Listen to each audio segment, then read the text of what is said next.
Mm-hmm. All right, so we are looking at the just ended FIFA 2022 World Cup draw.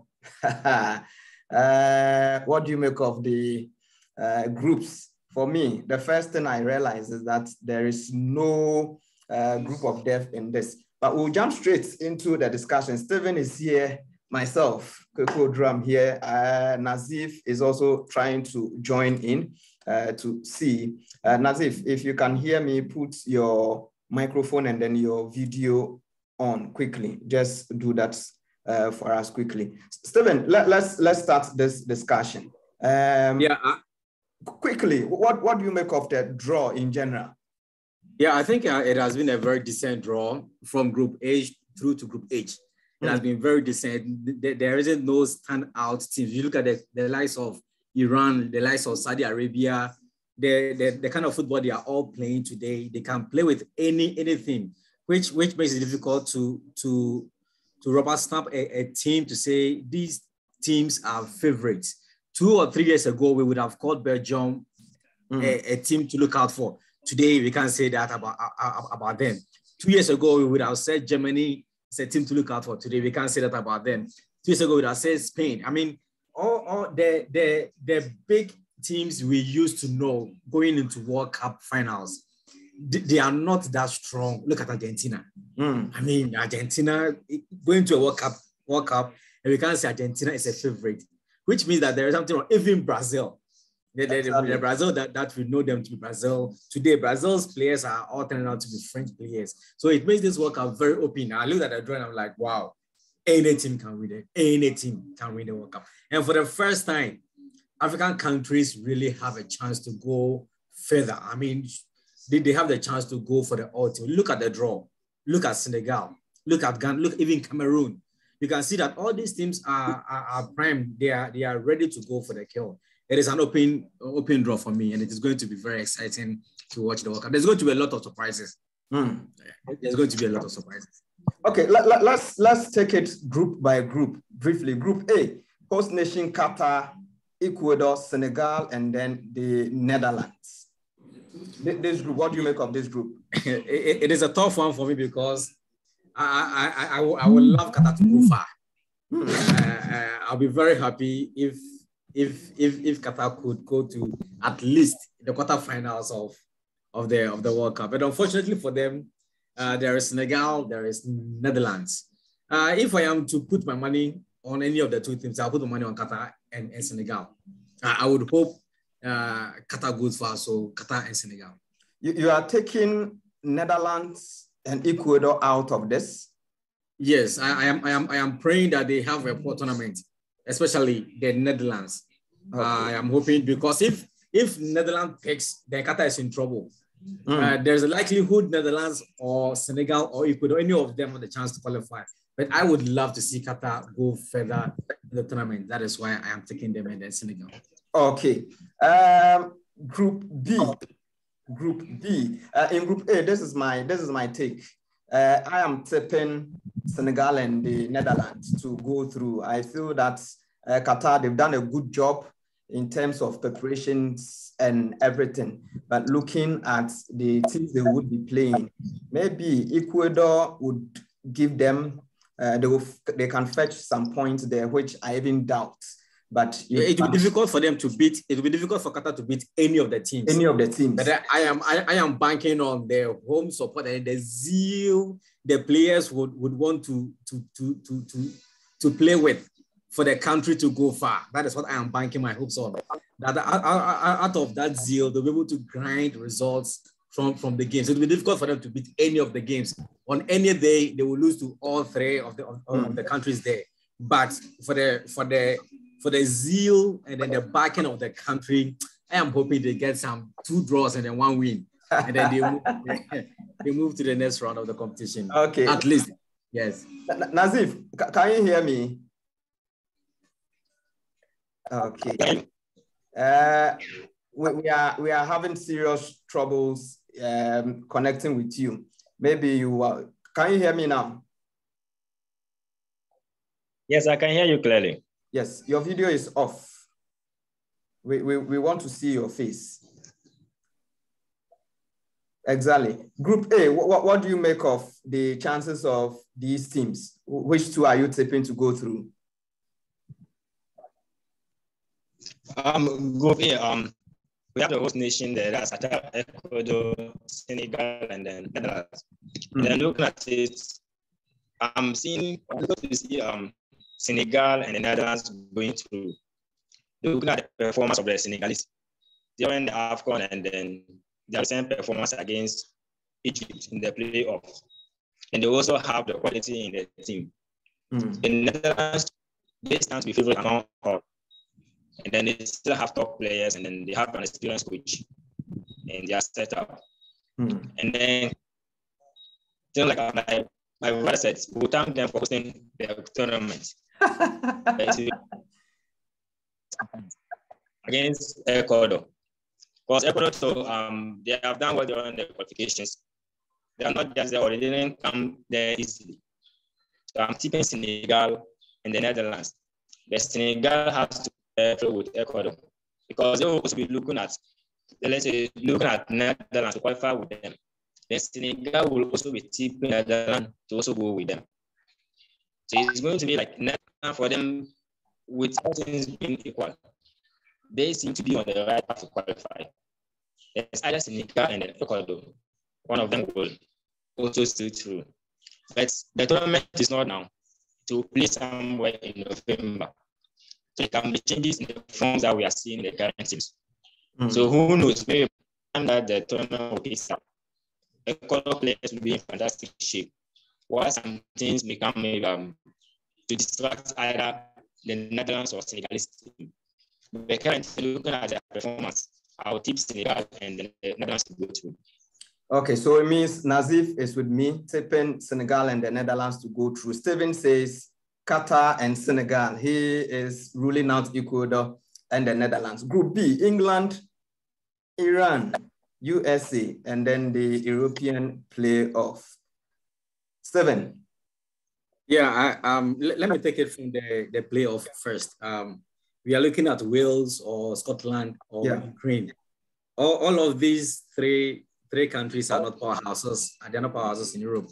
Fortunately for them, it is against Iran and USA. USA is not the USA of 4 years ago. They are struggling. They literally struggle to qualify for the World Cup. I'm going to put my money on England and the other European country, any of them. And then I pray Wales qualifies though, because I have a thing for Wales. So should Wales qualify, then England and Wales. Yes. Okay. Group B, this is my take. Per current form, USA, they struggled. We saw what Canada did to them, even though they have qualified. I'm seeing England going through, and I'll still stay with you, either Wales or Scotland. Any of them, if they qualify in the playoff, they can join England. Nazif. Yes. I look at it, I will go with you that England will qualify. It's depending on Wales and then Scotland. I think that if Scotland is able to qualify, the USA will have a chance. Because Wales will try to go to the World Cup. Take my memory for the first time also. And then Scotland will also be trying to go there. USA, I think, apart from and then I think there's been another striker that they have, who is also good. But look at the qualification stages. They only managed to beat the countries that were somehow small countries in terms of football. And then they were able to qualify. Even Canada, we know they are not all that good in terms of football. USA was not able to beat them. But who knows? Canada has also improved in one other. They were able to beat the USA without Alfonso Davies or Bayern Munich. So it shows that there is something in the Canadian that was able to beat the USA. But England will go through, but if Wales is able to qualify over Scotland, then our tip was to go with England. But if Scotland goes through over Wales, then to be between USA and then competition. All right, Pakwesi also just joined in. We've not gone far. Pakwesi, we are looking at the groups briefly, and then we'll concentrate on Group H, where we have Ghana.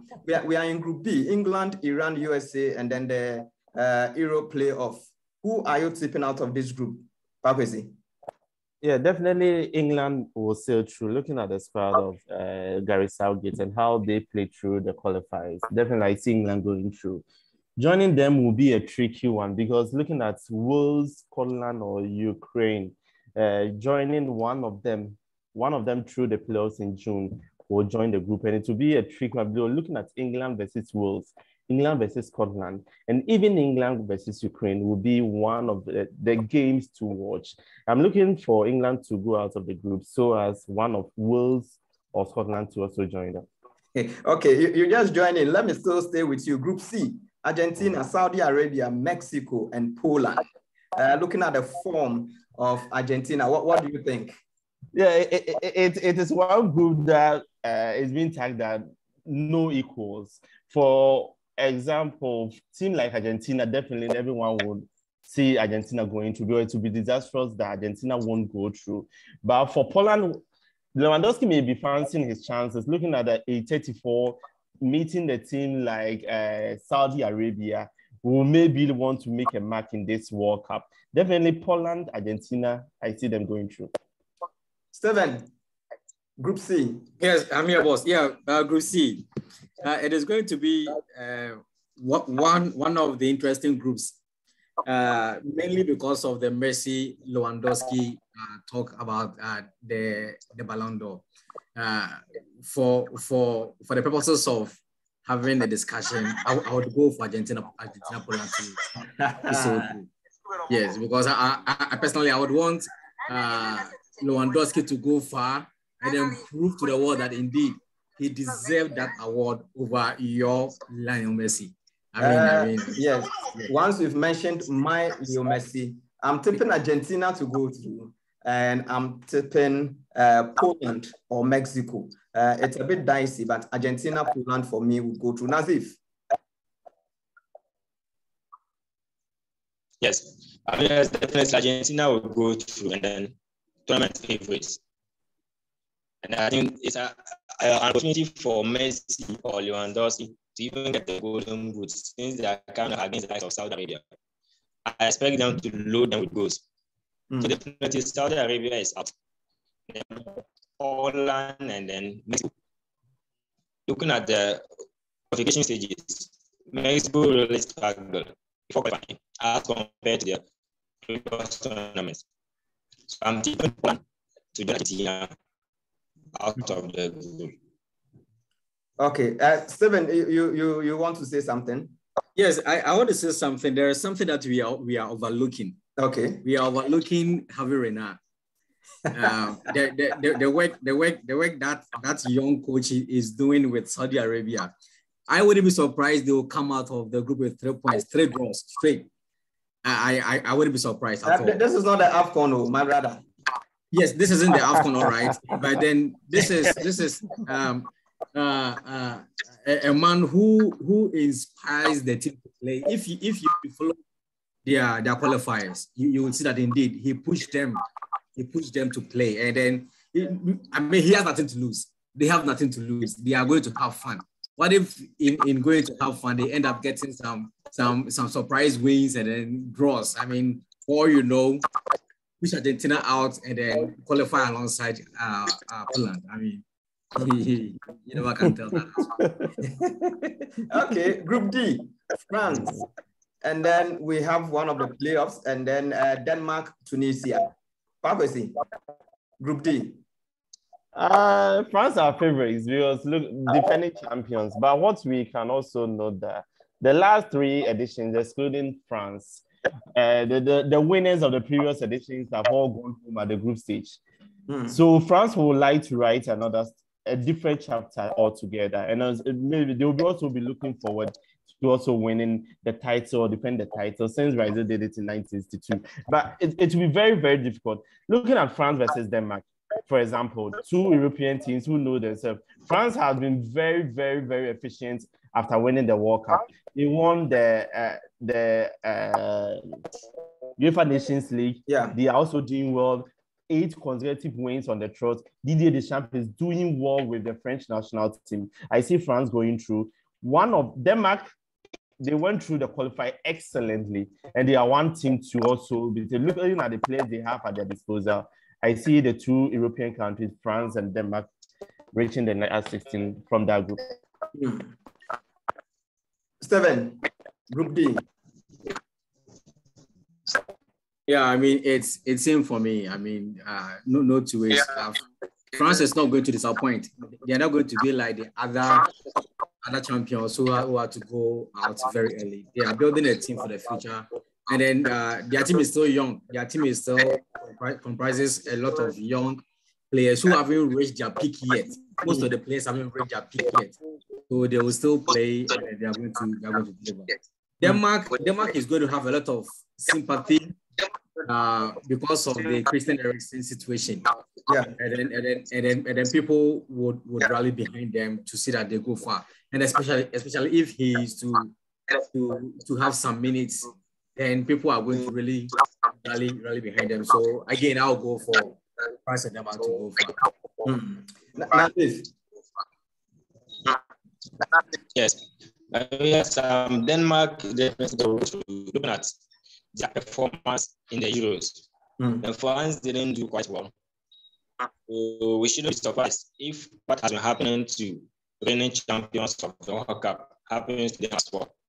And now the question we're asking is like, would that qualify ahead of them? Then we have France, Netherlands, so Denmark, right? Yeah. Yes, Denmark and then Tunisia. Yeah. Yes, for Tunisia, I don't see anything sending them out of the, let's say, qualifying them to the next stage of the competition. So I see them first just to qualify, even ahead of France. France will have to do a lot of, they have to qualify, but all the stars were there. They didn't perform well or to expectation during the Euros. So I still see them qualifying, but they might need to do their homework before the tournament. Okay. All right. Thank you. Group E. Obviously, we have Spain, the Intercontinental Playoff 2, Germany, and Japan.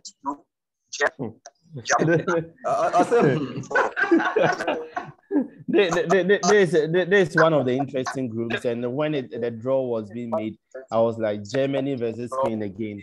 Looking at how these 2 teams have played, especially the meetings between them, and how things have been over the past years, it's one interesting game. And looking at Spain now, Luis Enrique is building another team, a young talent, blending the youth and the aged, and it's really working for him. Aside that, we look at the German side, who has been very, very on point. They are winning games. They are very strong under Coach Hansi Flick, and they are one team who won 9 of their 10 games they played in the qualifiers. And with the form Germany is in now, definitely these 2 sides will go. I don't see any of the other 2 joining them, but I see Spain and Germany coming out of this group. I wouldn't say much. I agree with you. I said Spain and Germany to go through. Steven. Yeah, on the contrary, I am looking out for Germany because they've had their downs and they are trying to come back up. But I will go for Japan. I have always loved Japan play at tournaments, and because of their humility and then their skill, you could see that they play skillful football, beautiful football. They add up to the beauty of tournaments, and I am rooting for them to go through 2 reasons. 1, because I love the country Japan, and 2, because Spain is not making David De Gea the number 1 goalkeeper. Yes. Yes, I think you want Spain out so that Manchester United can see if they can get Luis Enrique. No. Far from that. I mean, far from it is possible we are going to get our coach before the World Cup. So Yeah, what the is World Cup will be in November. In November. So I mean, it will be in the mid-season. It is mainly because he's not making. I mean, look at the goalkeepers, their pool of goalkeepers, and you still play all of them ahead of David. I mean, which coach will do that? Yes, he had a dip in form. Yes, he had a dip in form, but then he has picked up again. And you are calling Sanchez of Brighton over David De Gea. I mean, my brother. One thing is, Unai Simon has been the first choice goalkeeper under Luis Enrique, and he has performed very well. Though you would say David De Gea has been on form for Manchester United, but when you go to the national team, even when he sees Unai Simon, the one when he feels him, he has no issues with him. He gets the results done. So definitely, no coach will go for any player, and when he also plays, he does very well. Aside that, though David De Gea is being called so as Roberto Sanchez of Brighton, but these two do not make taking the post. He has been doing well for the past, let me say, a year or so. He has been manning the post for the Spanish national team. Yeah, I like the argument Pakwesi is speaking, but then Unai Simon he hasn't proven to be a top-notch, goalkeeper. He is one of the usual goalkeepers. I mean, I watch him week in, week out. He on any given day on any given day, a ball that will beat any average goalkeeper will beat him. Yes, he's not been spectacular. Let my biases speak out. David De Gea deserves to be the post for this Spanish national team. I mean, yes. And for that reason, I hope they go home early. Okay, so we are gradually getting to Group H. Group F: Belgium, Canada, Morocco, Croatia. The last time Canada qualified was in 1986, and Morocco, they also did so well. Stephen, let me stay with you. Belgium, they have just been unseated by Brazil as world number one. What do you make of the of this group F? Another tricky one. I honestly don't know why Belgium had been the world number one for all those months. I mean, the kind of football they were playing where it is the individual players and the hypes around them. They haven't won anything for them to be up there. Yes. So they are still going in as one of the best teams in Europe. Beautiful. So obviously Belgium will sail through. Morocco and Croatia. It is one of these two teams who would join Belgium in going through. Are you writing Canada off? Yes, I am. Look at their run into the World Cup. After 30-something years, they are back. Yes, but then it will end there. We have seen the likes of Jamaica going to the World Cup. It is more of a fanfare for them. They will go and then they wouldn't go through. I mean, I don't see Canada going beyond the group stages. Croatia, it is now a little dicey for them. 4 years ago, almost 80% of the players who were on their peak, I mean, they are not the same now. So it is going to be quite tricky for Croatia. Morocco, if they put in a little effort, they can sail through. So I'm looking out for Belgium and Morocco. Okay. Rosaneri has also joined in. Roso, can you hear me? Okay, we are waiting for Rosaneri to connect. But in Group F, Belgium, Canada, Morocco, Croatia. Pakwesi, are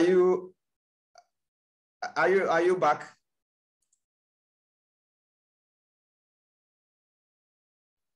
Yes, I'm back. Yes, we are looking at Group F: Belgium, Canada, Morocco, and then Croatia.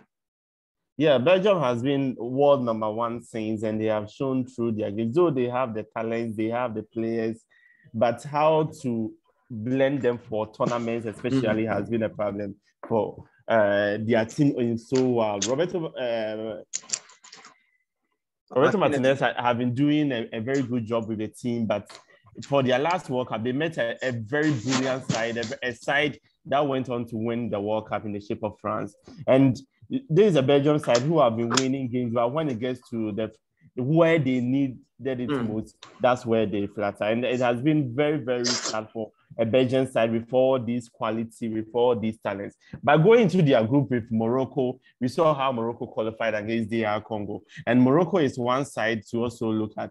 They have been performing well, though the AFCON didn't go well for them. They lost at the quarterfinal stage to Egypt. But there's a Moroccan side who may cause an upset in that group. Belgium will definitely qualify from the group. I'm looking at also a Canada side that came to their first World Cup since 1986. And there's a Canadian side who have been playing very, very well. If you want their qualifiers, they finished top of their group in the CONCACAF area, and they have been playing very, very well in their area. No, this time they are coming to meet the entire world. Instead, they are meeting an European side, they are meeting an African side, and we will see how they will feel. But I take Morocco and Belgium to maybe qualify that group. But Belgium is a must, the Morocco to join them.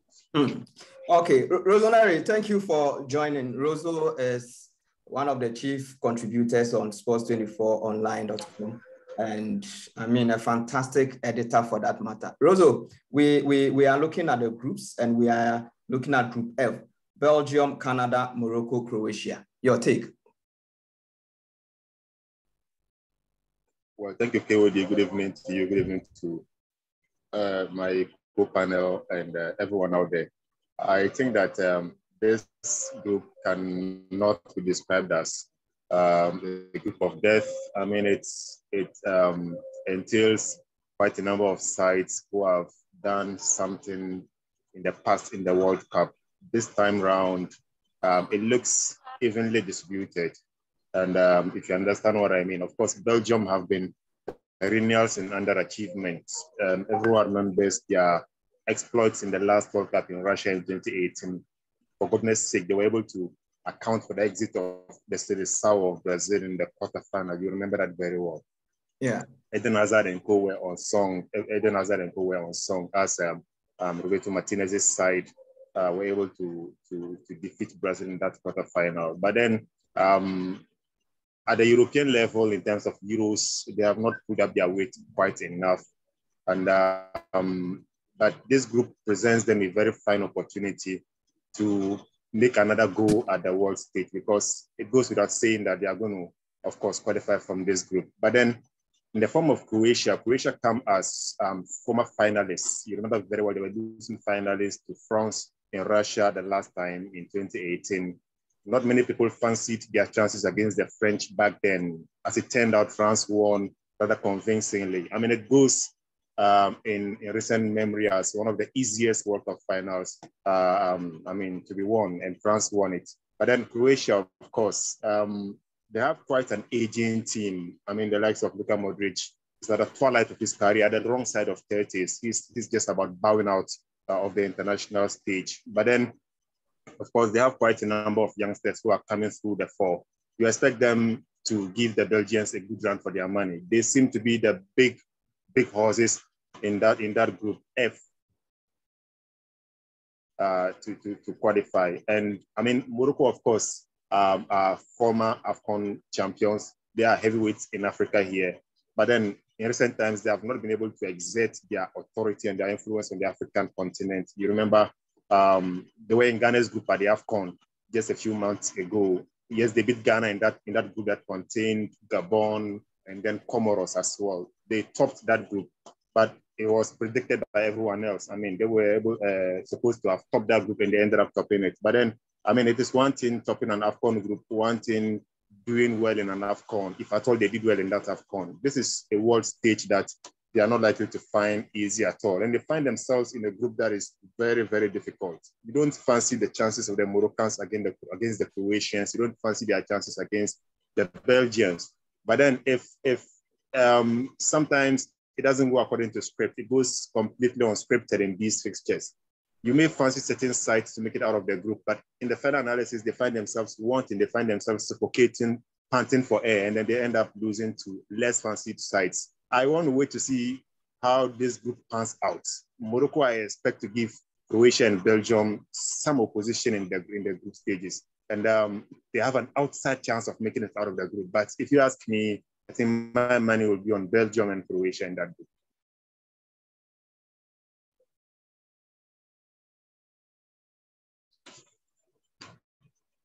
Kwaku, your mic is on mute. Kindly unmute yourself.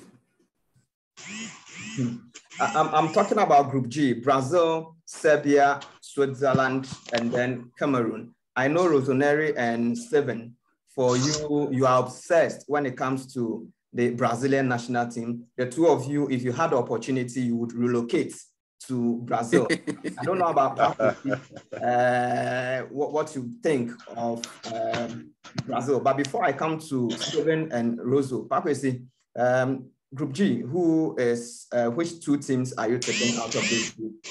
Yeah, I may be biased here, but Brazil is also my country. And in terms of football, undoubtedly, they have been to every World Cup. They are the most World Cup winners, and definitely they want to make a statement now. Because since 2002, they haven't been able to bypass the quarterfinals of the World Cup. And this time around, with the squad they have, they will be looking forward to reaching at least the semifinals, or even doing well and clinching the title in Qatar. Brazil from that group, 2018, we had a similar group involving Brazil, Switzerland, and Serbia. The only difference is Cameroon joined them now. And Brazil topped that group, went on to reach the quarterfinals, and was eliminated by Belgium. This time around, Brazil have the same group alongside Cameroon. Cameroon needed a last-minute dish to eliminate Algeria and reach the AFCON 2022 in Qatar. I'm looking at Brazil qualifying. Switzerland, how they were able to qualify ahead of Italy was miraculous. And they were the reason why Italy are not in the World Cup currently as we speak, because Italy were down by not qualifying straight away from the European, by not topping their group, and also losing to North Macedonia in the playoffs. This time around, I see Brazil qualifying, and probably Team Switzerland will also join them. Okay, in Group G, I am looking at Brazil and then Cameroon. I have a bias there also for that is our African counterparts. Rosu, come in before Steven. I know Steven has a lot. If you can see what he's wearing the Brazilian national team jersey. So Rosu, let me have your take on this, and then Steven will have the last take on Group G. It's an interesting group to observe. I think that the last time Brazil annexed the World Cup title was in 2002. There have been misses and near misses since then. They are 5-time winners of the tournament. They're the only country to have made it to every World Cup since its inception in 1930 in Uruguay. And of course, there is no other country that has adorned the World Cup like Brazil have. And no country has been adorned by the World Cup like it has adorned Brazil. I mean, there's that history to it. There is that panache to it. And, you know, it goes without saying that in recent times, Brazil have become pale shadows of their former selves. I mean, Brazil no longer put fears. They do not put shivers in any opposition again. If you observe, in the past 3-4 World Cups, they have been at the receiving end whenever they have come against European opposition. I mean, Belgium knocked Brazil out at the quarterfinal stage, for that matter. You remember in 2006, France knocked Brazil out at the quarterfinal stage. Of course, in 2010, it was the Netherlands in South Africa that knocked Brazil out of the World Cup. Then disaster in 2014 at home. Everyone remembers what happens in Belo Horizonte against the Germans in the semi-final. For the first time in the history of the World Cup, a side lost by 7-1 in the semi-final. And we're talking about Brazil here at home. It was a disastrous outing. Now, 2018 came in Russia. Brazil was supposed.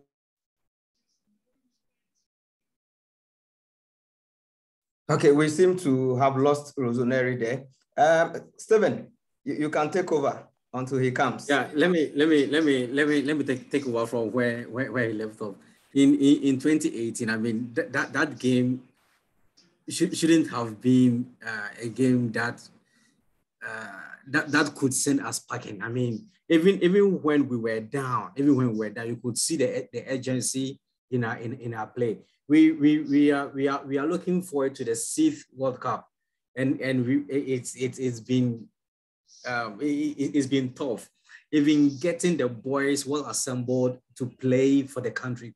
Now, on the back of our win at the Olympics, you realize that most of the boys that played the Olympics have integrated into the senior side. It is for a purpose. The goal is to win the gold. The goal is to win the gold. And we are happy we have the group that we have. Europeans and an African. Countries that we find it easy to play with. And then when we qualify to the next round, we're looking at either Portugal or Uruguay or Ghana or Korea. That is a pass for us as well. Then on to the next one. So we are going to take it one game at a time. We are playing 7 matches at the World Cup. And we are winning all 7 games, beginning from the group stage. I mean, we are hungry. We are hungry for it. That is why I was telling you earlier that Ghana should pray to top our group so we don't meet Brazil at the 1/16 stage, because we are hungry and then we are scoring anything that will come out. So I can only say that. Now, who to join them? Who to join them? I personally don't like seeing a lot of Europeans at the World Cup and a few other countries from the other continents. It gives them an advantage. Once 1 or 2 of them are qualifying from their groups at the 1/16 or the quarterfinals, you see a lot of Europeans there. So even if they are paired amongst themselves and they are scoring themselves, you still find 1 or 2 in the semifinals, in the finals. It gives them an advantage. I would want to see more Africans moving on. So Brazil, Cameroon for me. Okay, Brazil, Cameroon for me as well. Now to our group of interests. Group H, Portugal, Ghana, Uruguay, and then the Korea Republic. Pakwesi. There is a dicey group. When the draw was being made, and you could see some people were calling for Group B, which had England, Iran, and the rest. And people were saying that could have been a manageable group. Portugal, we were in a group with Portugal in 2014, and we couldn't qualify. The last time we went to the World Cup, we were in a group with Portugal. In 2010, we were in the quarterfinal stage with Uruguay, and we all saw what happened. And we were nearly there to the semifinals, but unfortunately, we lost at the quarterfinal stage. This time around, we are also facing Uruguay. We are facing Portugal, and probably we are facing one of the giants, if I may say, in Asia, that's South Korea. And looking at the form of South Korea in the qualifiers, even with their talisman in the shape of him and son, who has been on 5 form for Tottenham Hotspur.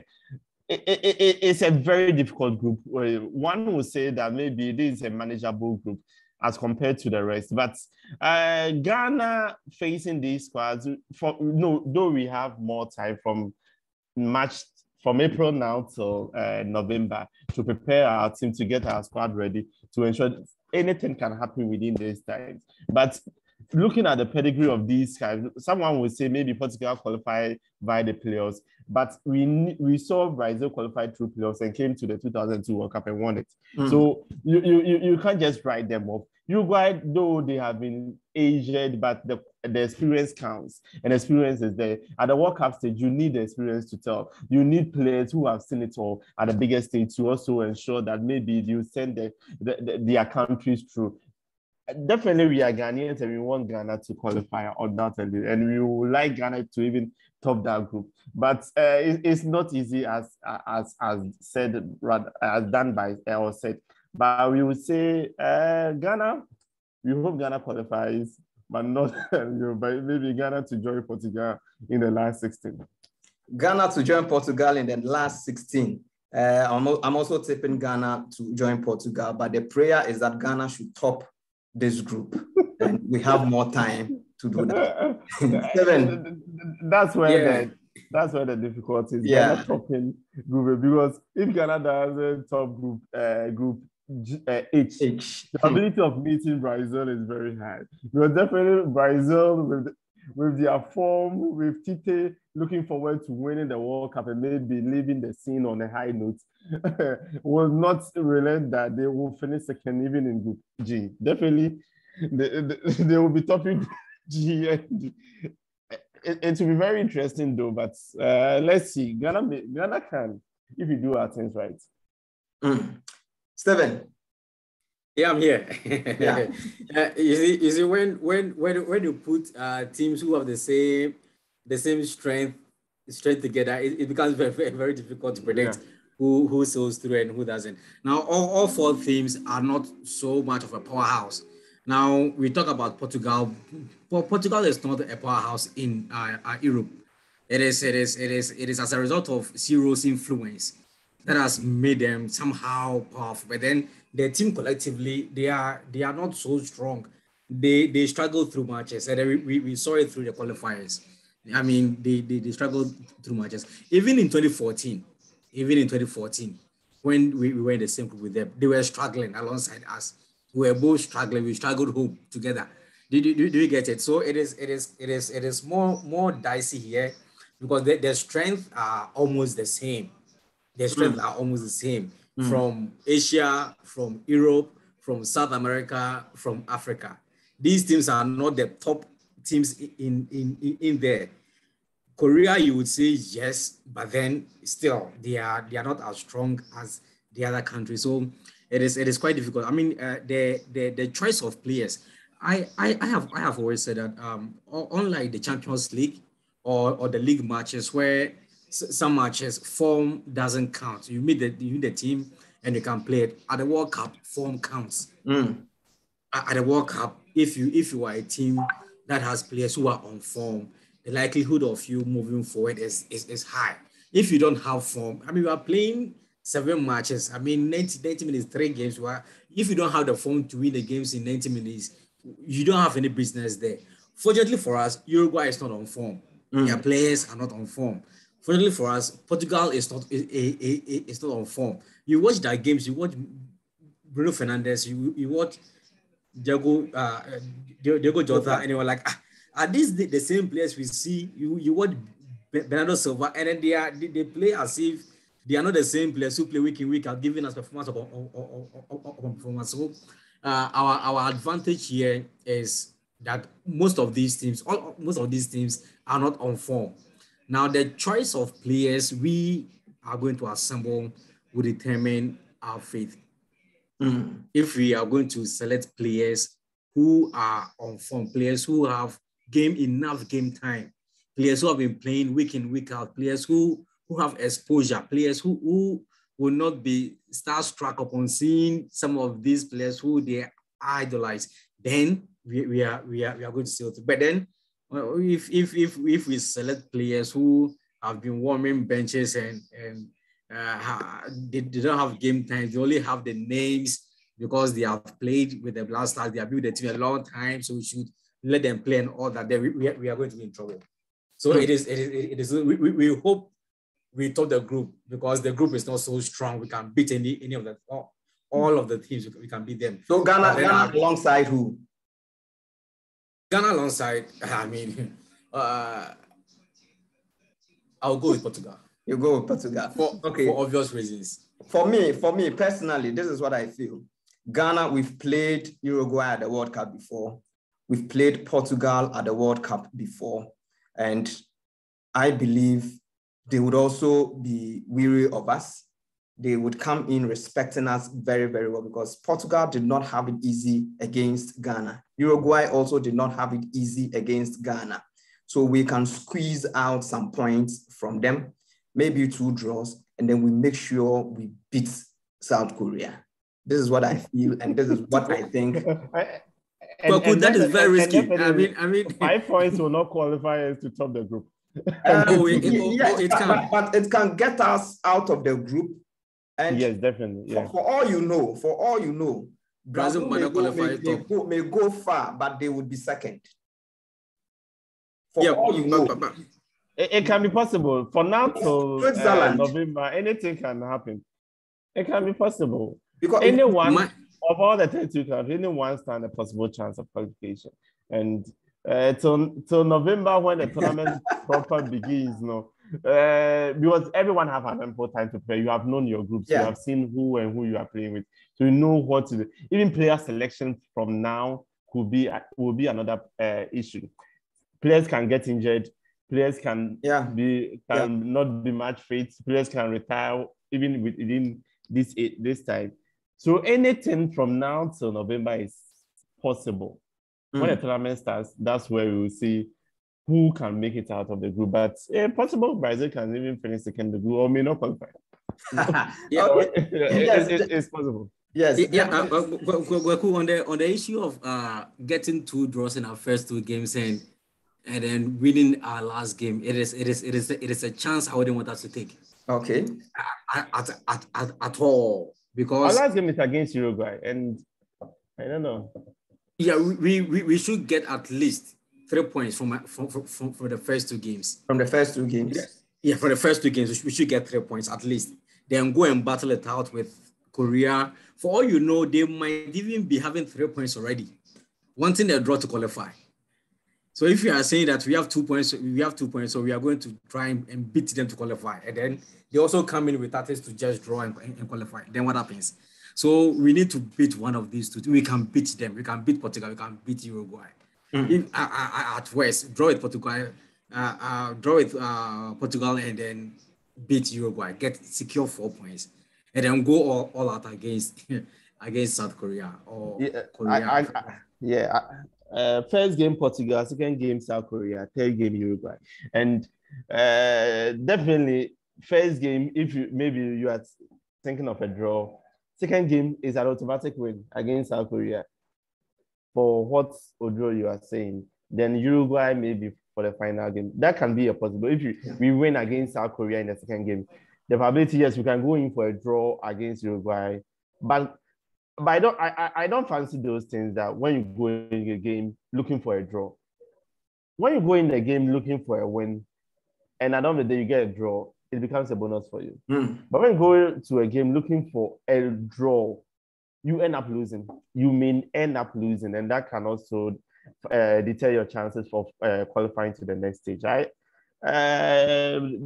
Where anyone can qualify from that group, because for the other groups you can see and pinpoint this team can qualify. This team can qualify easily. This team stands the highest chance of qualification. But from Group H, though you can mention the likes of Portugal, mention the likes of Uruguay, but Uruguay, looking at their ages now, even how they struggle to qualify in the CONMEBOL area, though you say that they are 10 difficult teams, difficult nations in the South American region, but Uruguay now, looking at the likes of Edison Cavani, look at the age of Luis Suarez, look at Muslera and the Rex, and you could see that they are aging.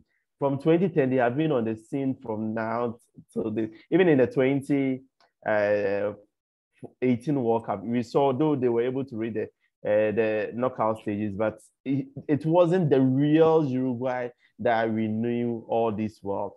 So coming into 2022, and they may want to come even with the same squad that they did in the previous year, because none of them have retired from that squad. And I think Uruguay, their age will be one of the disadvantage, and I don't see them qualifying for the group. Actually, I don't see them qualifying.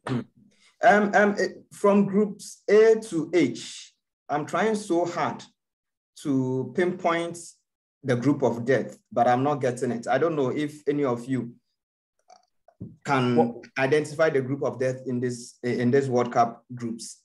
One thing is, this World Cup draw didn't produce a highly group of death. The draw seemed to have, maybe you can get 2 teams that may be on top, for example, Spain, Germany in Group E. And these 2 nations, you can see they go at each other and all that stuff. But you can get the remaining 2 attached to them, maybe teams that do not have the pedigree in the World Cup. They don't have a name. Even some have not reached the quarterfinals before, adding to their group. And if I'm to maybe pinpoint a group of that, definitely it will be maybe Group E, where we have the Spain and the Germany in there. But there is no group in there that will say this group is a group of them. Stephen, have you identified any? Yeah, I think I mentioned it earlier that this is one of the most open draws we have witnessed. I mean, ever since I started watching tournaments, this is the tournament that has a very open chance for any team at all. Any team that goes through to the next round stands the chance of going all the way to the final and then left to the cup. It is mainly because of the fact that we don't have individual players standing out as compared to yesteryears. I mean, in 2002, we could see a crop of players from various countries standing out as the best players in the world. We don't have that now. I mean, we don't have almost, it looks as if all the players are in an average category in there. They are trying with all the other peers. Most of them are not consistent with their performances. In 2 weeks they are on form. The next 2 weeks you don't see them. You asking us, is it the same people we saw playing? So it's made it very open. The names of the countries are there, all right, but the players making up the countries are not top notch, making it difficult to say this country stands taller than that. Pakwesi was talking about Germany and Spain. Today, we can see that these two teams will play, and they will give you a very beautiful game to watch, because the players in there are not exciting enough to watch. So they are going to play out a normal European game. The person who creates the most chances wins, or something like that. So that is what is making it very difficult for us to see, which gives the chance to the smaller countries in there to pull surprises. I foresee an unknown country winning the World Cup, though. Even though I would want Brazil to win, I would want Ghana to win. I foresee an unknown country winning the World Cup, because it is wide open. All right, let me pick final comments. Pakwesi, your final comments. Yeah, there is a World Cup that we are all looking forward to. The first World Cup to be held in the Middle East. The first World Cup to be held in November, December, which we haven't experienced before. We know the World Cup to always been in June, July. Then we are also looking at a World Cup that will end the cycle of 32 teams at the World Cup, because the next World Cup in 2026 will have 48 countries. So this is an interesting World Cup we are all looking forward to. When Qatar won the bid to host the World Cup, people were doubting them. People were saying, can they do it? Can they do this? Is a country with a hottest humidity. Can they do it? That compelled FIFA to send the World Cup in November. And now with the draw done, the stage is now set for us to have a World Cup in the Middle East, Qatar. And with Qatar hosting the World Cup, even with how they were able to organize the draw, I am seeing Qatar doing very well. As the FIFA president said, this may be one of the best World Cup ever in the of the competition, and we are looking forward to that way back in November. On November 21st, the tournament starts, Qatar versus Ecuador, and we are looking forward to that opening game, as well as all the 63 matches that will follow after. We are hoping that if a team outside, maybe Ghana may go all the way to win the World Cup. We'll be very, very, but I'm hoping that any of the African teams can do well. Maybe a semi-final bet could be a fine tournament for Africa, because no African side have reached the courts at the semi-finals, and it will be very, very, very, very interesting that an African side will reach the semi-finals of the World Cup. So I'm looking forward to an interesting World Cup. I'm looking forward to the teams preparing well and giving us the best of World Cups that we have ever witnessed. 2010 was fantastic in South Africa. 2014, we saw how best it went. 2018 Russia was okay, and we are looking forward to a 2022 World Cup that will provide all the excitement, the goals, the euphoria, and everything that the World Cup brings. And we are hoping that Qatar will give us one of the best World Cups to the competition. So we wish all the teams the best as they prepare, and we also the players as they see. And let's hope that by September, October, when the squads are out for the competition to start in November, you will see the squad of the various national teams, and we will see how these players can also propel their national teams to the top of the World Cup. And I see maybe France may go all out because as a defending champion, the crop of players they have, even at their bench, they are one team also to save up. So I'm looking for France doing well, Brazil and the likes. I know an African country going far in the competition. So we wish all the teams the best. Stephen, final comments. Yeah, away from the pitch, the other things that bring a lot of excitement is the music.